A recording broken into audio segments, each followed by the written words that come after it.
I want to transition in our final few moments together to a question that's actually percolated up as we've been talking about. In fact, it was Travis's team that worked day and night on the CARES Act, the Phase 3 that they called of the measure coming out that provided for the relief to small businesses through the SBA, the Small Business Administration, through the loans in the program in particular called the Paycheck Protection Program.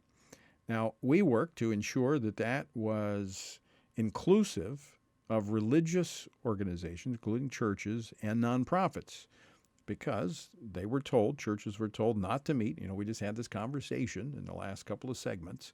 They were told not to meet. Therefore, they didn't meet. They weren't able to take up their offerings and collections and so forth and do the ministry and the work that they intended to do. So they abided by the government. The government impacted them, and so we said, well, they need to be a part of this.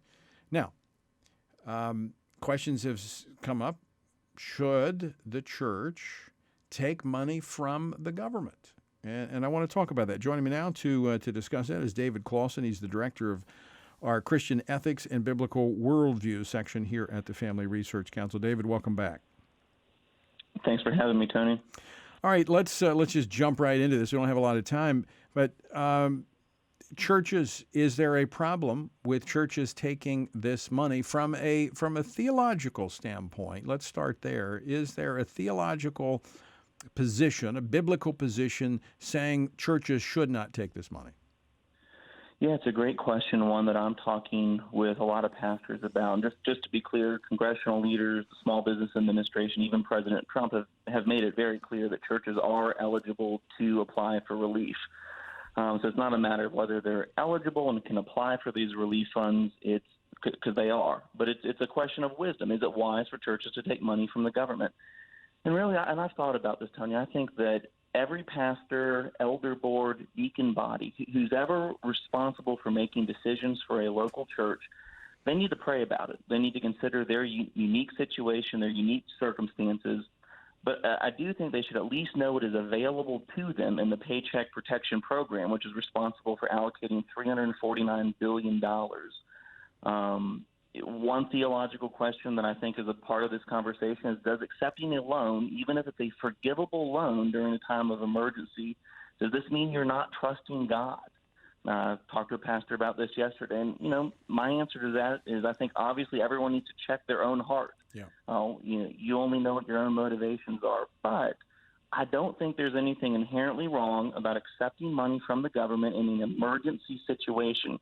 You mentioned it, Tony. At the end of the day, it was the government in the name of public health and safety that ordered these churches not to meet. So personally, I don't think it's wrong to apply, but I do think that the overall question of applying for these loans, it's really a Romans 14 issue. This is a matter of individual conscience. Yeah, I would agree. I can make an argument to say you can, and I would make an argument to suggest that you shouldn't. But at the end of the day, I think it's a matter that pastors and churches and other religious nonprofits should just pray about.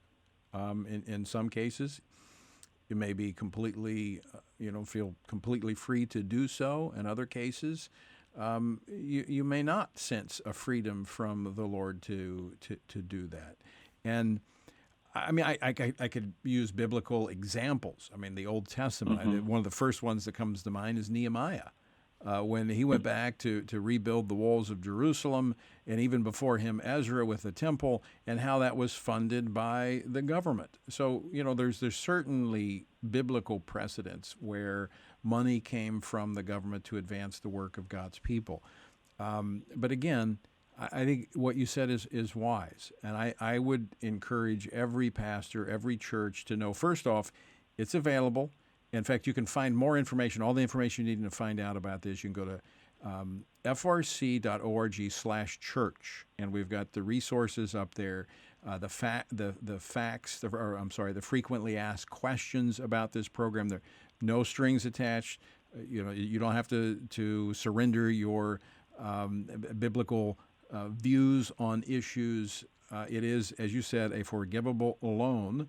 You can pay it back if you want, or it will be forgiven to you if you use it to cover your employees over this 2.5 month period. Yeah, that's absolutely right, and I do encourage everyone to go to frc.org/church where we lay this out. And like you said, these churches can apply for these loans, and as long as they're used to cover payroll, pay their rent or utilities, or meet mortgage payments, it will be forgiven. But even if a pastor does accept this and then says, you know what, maybe this wasn't the right thing for us to make in our unique situation, they can pay back this loan over 2 years at 1% interest. And so that's part of this bill.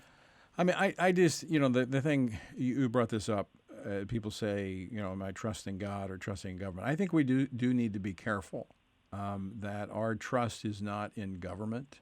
And now God can use government to provide, I think, on occasion, like in this situation. I mean, clearly you could justify it. But ultimately, at the end of the day, it is, as you said, what is the Lord directing you to do? Is this a faith-building exercise for your congregation? In fact, some congregations don't need this because they've not missed much. Their people have been continuing to give. In fact, folks, I encourage you to continue to give to your church. Mail in the check, drop it by, continue tithing. God can use this as a faith-building exercise in the lives of many. But to be repetitive, at the end of the day, pastors and churches, the leadership has to decide what to do. That's and the theologians use the word, Tony, adiaphora. It's neither morally right or wrong. It's a matter of the conscience. And so I think if churches think they need this help after prayer and consultation, they should probably apply. And if their conscience says no, then I think they probably should pass on the opportunity to get one of these forgivable loans. Yeah. But to be clear, I want everybody to know we were working to ensure that there was no impartiality in this, that Right. just because you were non-religious, you had opportunities that the religious did not, the religious organizations. But that does not mean, just because we fought for it, that you are required to take it. Again, that's between you and the Lord. David Closson, thanks so much for joining us. As always, great to talk with you. Thank you, Tony.